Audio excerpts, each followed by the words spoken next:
So let's go back, Lisa, and let's talk about what's been happening in church history over all these years that leads to this point of section 121, 122, and 123. So I want to give you a bit of a bird's eye view. You've been learning recently about all of these various events, but I think it's important for us to see them in the context of what we're talking about today, letters written from Liberty Jail. Which is an irony. Like, what a terrible name for a jail, Liberty Jail. Right. It's just so sad. It's just yet one more way that Joseph and his people were oppressed. Right. Even the name of the jail is oppressive. Right. So let's go all the way back to the summer of 1831. This is when Joseph receives the revelation that Jackson County, Missouri, is going to be the gathering place of Zion. It will be the place where the second coming occurs. It will be the place where the millennium begins. And the saints hear this, and almost in an instant, this site is turned holy. That's not typical. Generally, holy sites are made holy because of a series of events, because of miracles. Think of Jerusalem and all the history that goes into that holy city. But here we have, in an instant, the area of Jackson County, Missouri becomes a holy place. And the saints are excited. They are so eager to begin to build the New Jerusalem. They want to set up a communal society where they're living the law of consecration, where there's no poor among them, where the pure in heart gather together, and where Jesus will come for his second coming. Joseph at first had been kind of disappointed by Independence, Missouri, there in Jackson County. It was a way station for fur traffickers, fur traders, and those headed to Santa Fe. It's not a glorious place. But as soon as he receives this revelation, in his mind's eye and the mind's eye of the saints, Jackson County is the place of God. So the members start flowing into the area very quickly. But within 1 year, by the next summer, some of them are already fighting with one another. My great-grandfather, Edward Partridge, and Signe Rigdon are having arguments that Joseph has to come and settle. Some of the saints are complaining that Joseph is living the high life in the luxury of Kirtland. And the Missourians are also starting to get upset. Really, the biggest issue at the time, though, was the bishop's storehouse. It could not keep up with all of the new arrivals. There were just so many needs. I mean, the original purpose of the bishop's storehouse was everybody give your surplus to the bishop, who as an overseer, that's actually what the ancient Greek word bishop means, understands the needs of every member in the religious community and can then give according to people's needs and some of their wants. But when the bishop's storehouse has been depleted and people are still having deep needs, what do? It's a very stressful thing. Today, in many parts of the world, we live with an overabundance, and you just go online and order something to your house and you're set. 100, 200 years ago, it wasn't this simple. And so these are very real people dealing with the daily vicissitudes of life. How do you endure when you may not always have sufficient for your needs?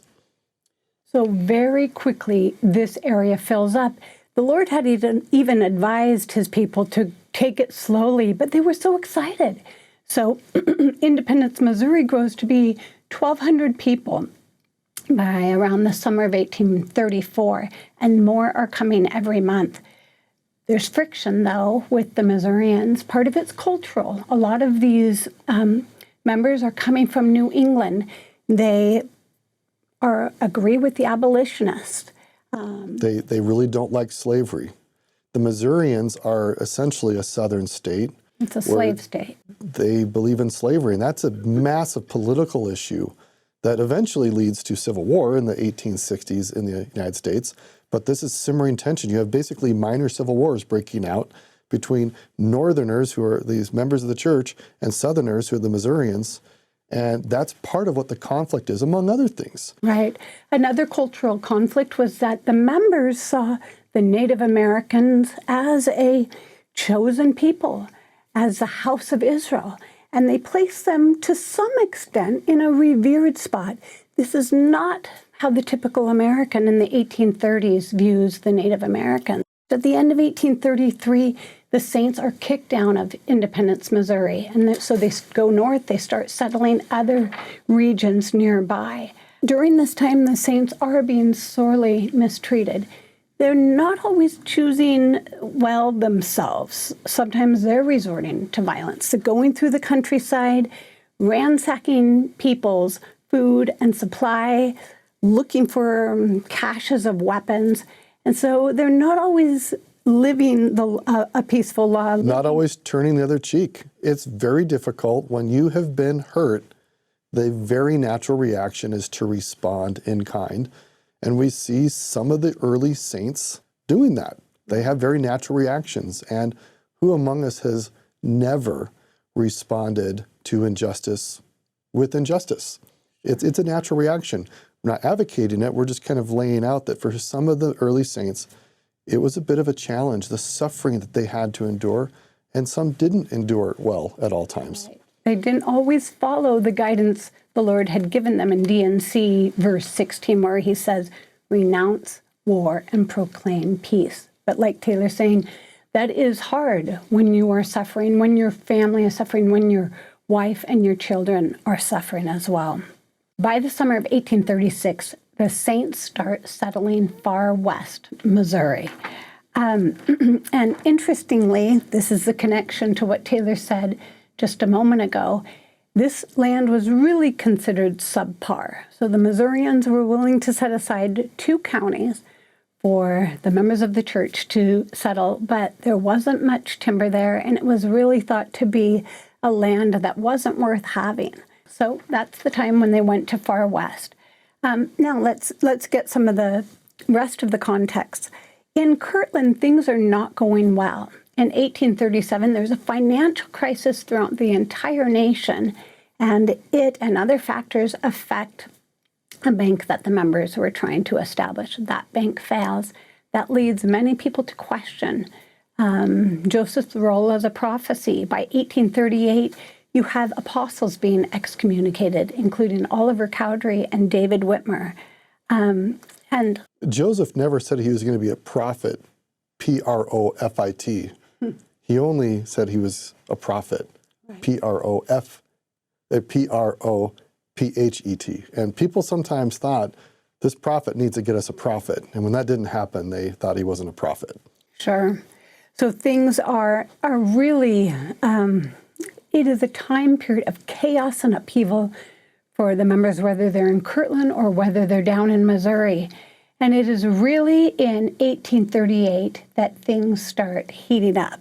So we're going to share some more details about the acceleration of the conflict and the violence that results in the expulsion of the members of the church from Missouri and the incarceration of church leaders. But before we get to that terrible climactic moment, let's review a few more things that lead up to these terrible atrocities.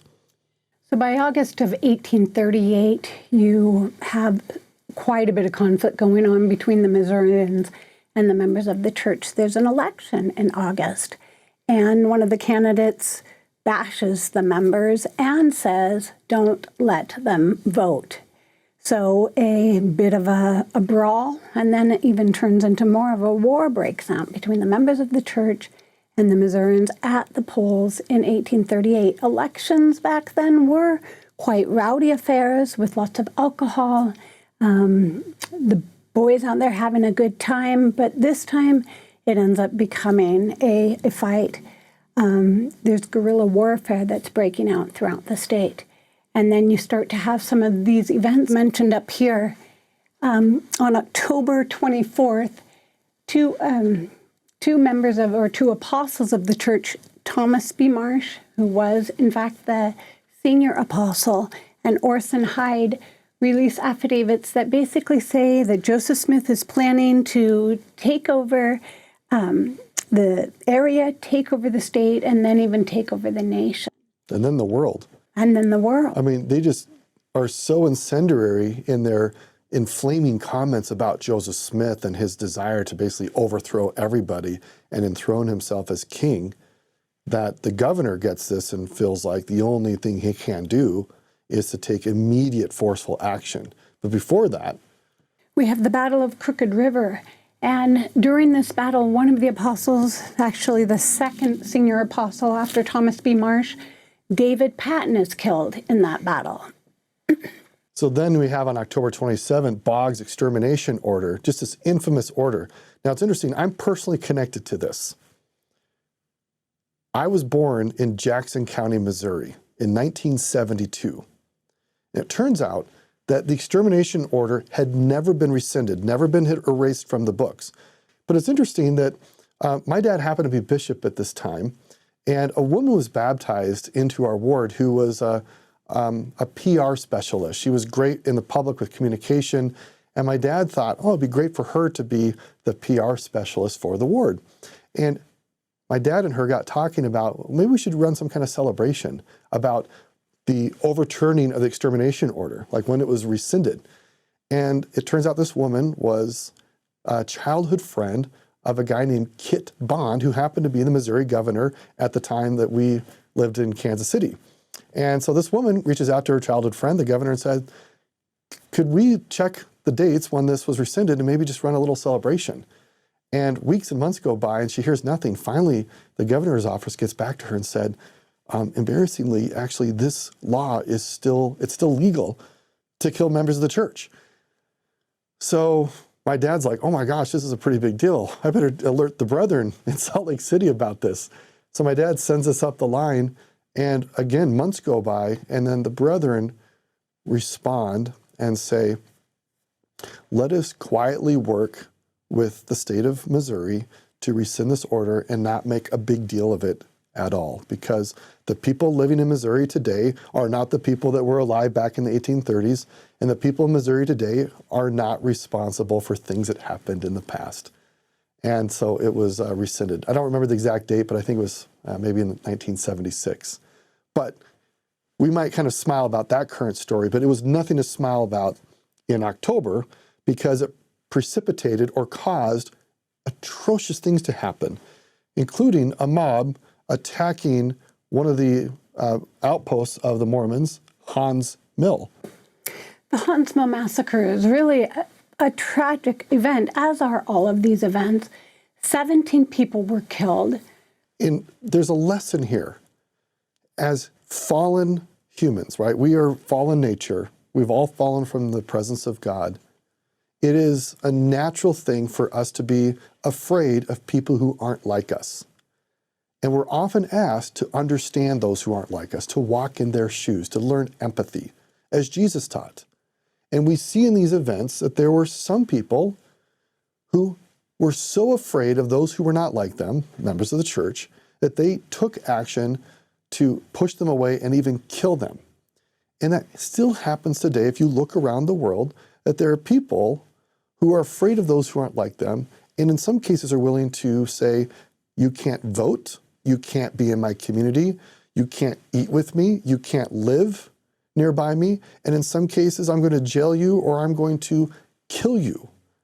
And all of this is contrary to the laws of God.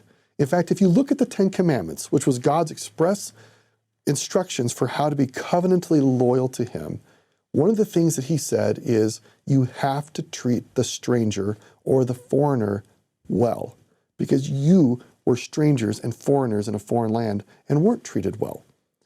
So we see what happens when people choose not to treat one another well, that they turn to violence instead of understanding, turn to anger and hatred instead of love and joy in the commonality that really most humans desire similar things, which is to live in peace and prosperity.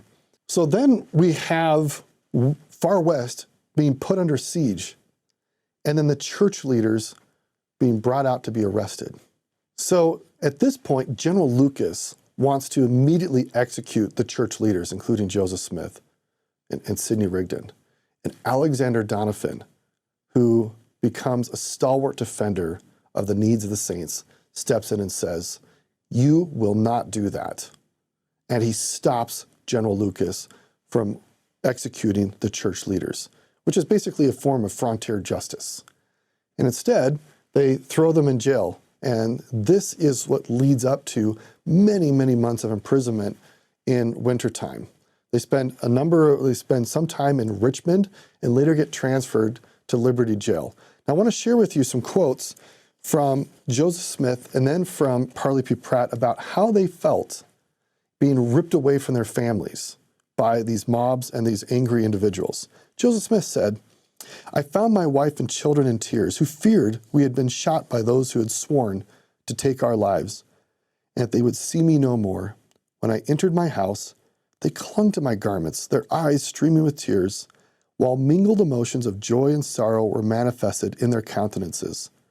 I requested to have a private interview with them a few minutes, but this privilege was denied me by the guard. I was then obliged to take my departure.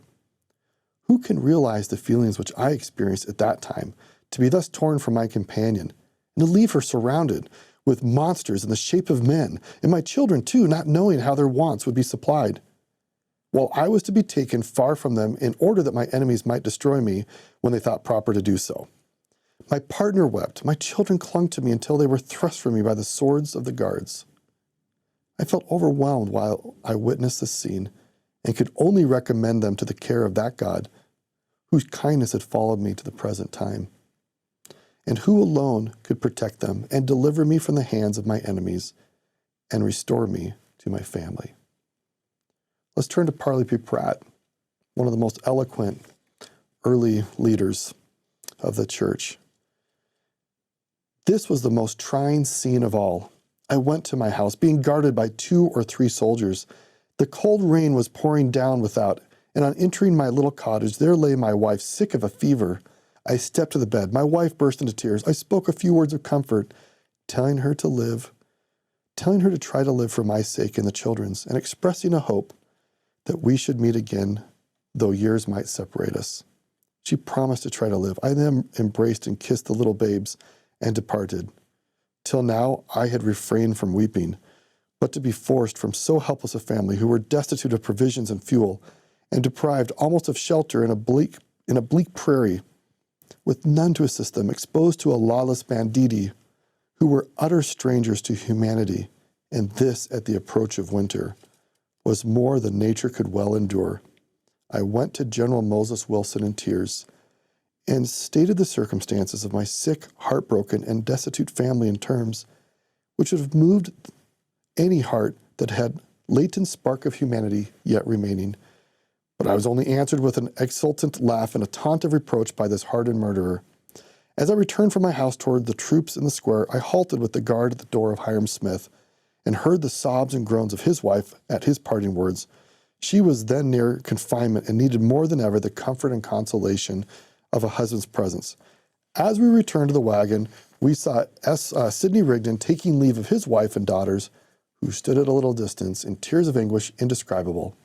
In the wagon sat Joseph Smith, while his aged father and venerable mother came up overwhelmed with tears and took each of the prisoners by the hand with a silence of grief too great for utterance.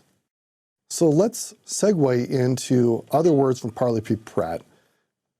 These leaders were taken prisoners to Independence, and while they were waiting trial, they're stuck in the jail in Richmond. And there's just heaps of abuse that are being poured upon them. And here's what Parley P. Pratt shared about one of those instances where they were being verbally abused. "In one of those tedious nights in Richmond jail, we had lain as if in sleep till the hour of midnight had passed, and our ears and hearts had been pained while we had listened for hours to the obscene jests, the horrid oaths, the dreadful blasphemies, and filthy language of our guards. Colonel Price at their head, as they recounted to each other their deeds of rape, murder, robbery, etc., which they committed among the Mormons while at Far West, Missouri, and its vicinity. I had listened until I became so disgusted, shocked, horrified, and so filled with the spirit of indignant justice that I could scarcely refrain from rising upon my feet and rebuking the guards, but had said nothing to Joseph or anyone else, although I lay next to him and knew he was awake. On a sudden he arose to his feet and spoke in a voice of thunder, as the roaring lion, uttering as near as I can recollect, the following words: "Silence, ye fiends of the infernal pit. In the name of Jesus Christ, I rebuke you and command you to be still. I will not live another minute and hear such language. Cease such talk, or you or I die this instant." He ceased to speak.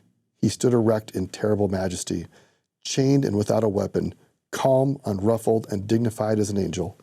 He looked upon the quailing guards whose weapons were lowered or dropped to the ground, whose knees smote together, and who, shrinking into a corner or crouching at his feet, begged his pardon and remained quiet till a change of guards.